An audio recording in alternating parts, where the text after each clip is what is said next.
दैत्यों अर्थात असुरों की दृष्टि शुरू से ही कैलाश पर लगी रही थी। दैत्य भगवान शिव और शक्ति यानी पार्वती से कैलाश को छीनने के सपने हमेशा से ही देखते रहे थे। असुरों का राजा बोला, यदि एक बार कैलाश हमारे कब्जे में आ जाए तो हम शिव और पार्वती को कैलाश के आसपास भी ना आने देंगे। लेकिन कैलाश को कब्जा करना भी तो सरल नहीं है महाराज। असुर राज शिव और शक्ति की ताकत का सामना करना किसी भी असुरी शक्ति के वश की बात नहीं है। कभी तो अवसर जरूर मिलेगा, और जब भी अवसर मिलेगा हम कैलाश पर आक्रमण करके महादेव से कैलाश छीन लेंगे। असुर कैलाश पर अपना अधिकार करने की ताक में थे और सही अवसर की प्रतीक्षा कर रहे थे।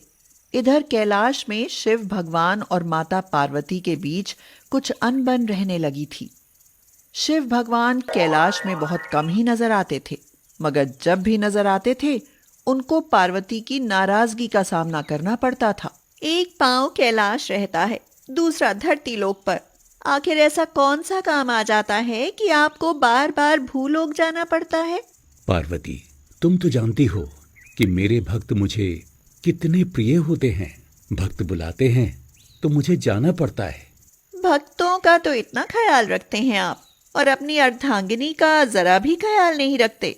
पार्वती जी यह कह ही रही होती हैं कि तभी भूलोक पर एक शिव भक्त शिव जी को पुकारने लगता है।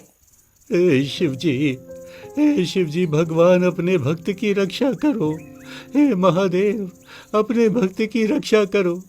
देखो तो मैं इस पेड़ के नीचे दब गया हूँ। मुझे इस पेड़ के नीचे से निकालो भगवान, मुझे इस पेड़ के नीचे से निकालो। शिव जी को अपनी दिव्य दृष्टि से जैसे यह भक्त उनको पुकार करते दिखाई देता है, शिव जी तुरंत कह उठते हैं, लो, फिर से भूलोक जाना होगा पार्वती।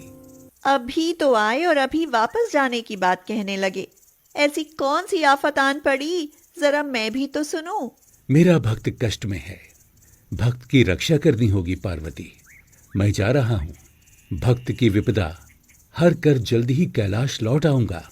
यह कहकर शिव जी एकाएक अदृश्य हो जाते हैं और नाराज पार्वती जी क्रोध में दांत पीसती रह जाती हैं और कहती हैं, महादेव ने तो हद ही कर दी है। मैं यहाँ घर के काम करते करते थक जाती हूँ और वह हैं कि भ्रमण करते रहते हैं। अब मुझसे सहन नहीं हो रहा, कुछ तो करना ही पड़ेगा।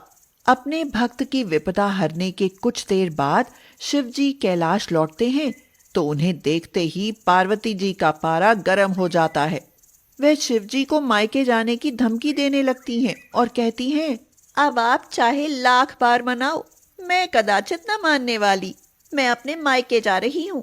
पार्वती, तुम मायके चली जाओगी तो यहाँ कैलाश में हमारे घर को कौन संभालेगा? गणेश और कार्तिकेय को खाना कौन बना कर देगा? मान जाओ पार्वती, मायके जाने की जिद ना करो। अब तो मैं बिल्कुल ना मानने वाली स्वामी। अपना घर आप संभालो। गणेश और कार्तिकेय को भोजन आप खुद ही बना कर देना।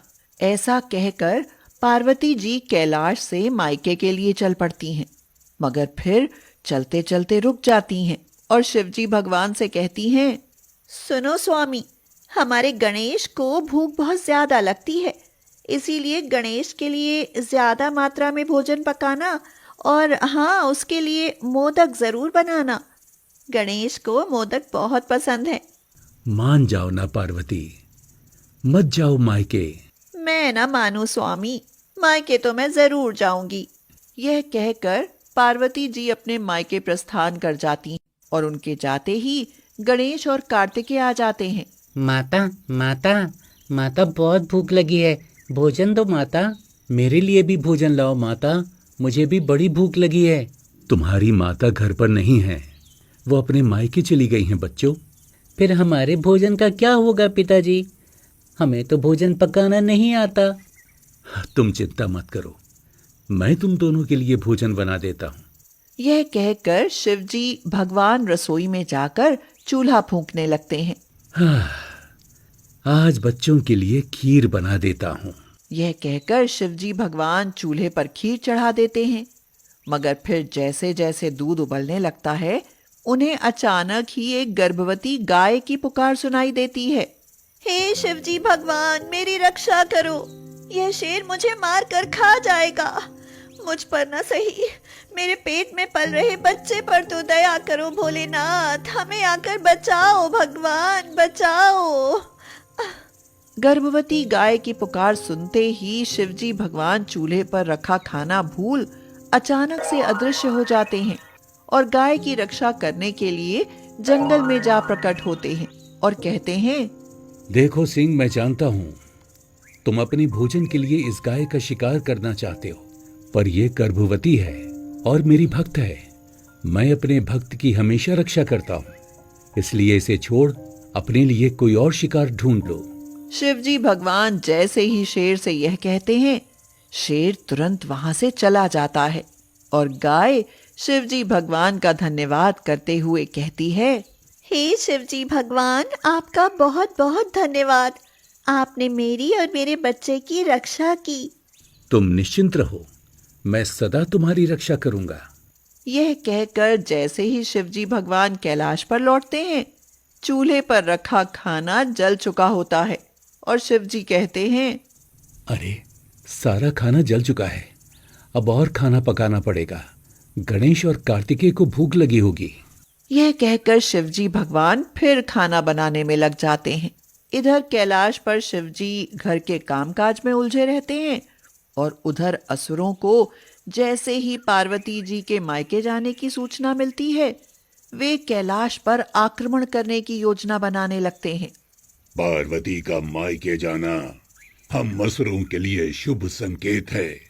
इस समय महादेव की शक्ति आधी रह गई है, क्योंकि पार्वती के साथ होने पर ही महादेव की पूरी शक्ति बनती है। फिर तो हम शिव जी को आसानी से परास्त कर कैलाश पर कब्जा कर सकते हैं। हाँ, कैलाश पर आक्रमण करने की तैयारी करो। शिव को परास्त करने का यही सबसे अच्छा अवसर है और हम असुर इस अवसर का पूरा फायदा उठाएंगे। मगर इससे पहले कि असुर सेना कैलाश पर आक्रमण करती, पार्वती जी कैलाश लौट आती हैं। अरे कार्तिकेय, देखा, माता लौट आई हैं। माता, आप आ गई माता? हाँ पुत्र, मैं लौट आई। मायके में कुछ दिन और रह आती पार्वती, लगता है मायके में मन नहीं लगा। आपके और बच्चों के बिना मन कैसे लगता स्वामी, आप सबकी बहुत याद आ रही थी, इसीलिए लौट आई। और क्या पार्वती? और अचानक मुझे यह आभास हुआ कि शायद असुर कैलाश पर आक्रमण करने की तैयारी कर रहे हैं। असुर तो आक्रमण करने को आ ही रहे हैं पार्वती। तो फिर ऐसे में मैं आपको अकेला कैसे छोड़ सकती हूँ स्वामी? इसके कुछ ही देर बाद असुरों की सेना कैलाश पर आक्रमण कर देती है। शिव और पार्वती के साथ साथ गणेश और कार्तिकेय भी इस युद्ध में शामिल होते हैं और असुरों को मुंह की खानी पड़ती है। असुरों का खात्मा हो जाता है और मां पार्वती अपने परिवार के साथ खुशी खुशी कैलाश पर रहने लगती हैं। उस दिन के बाद मां पार्वती मायके जाने की बात कभी नहीं करती।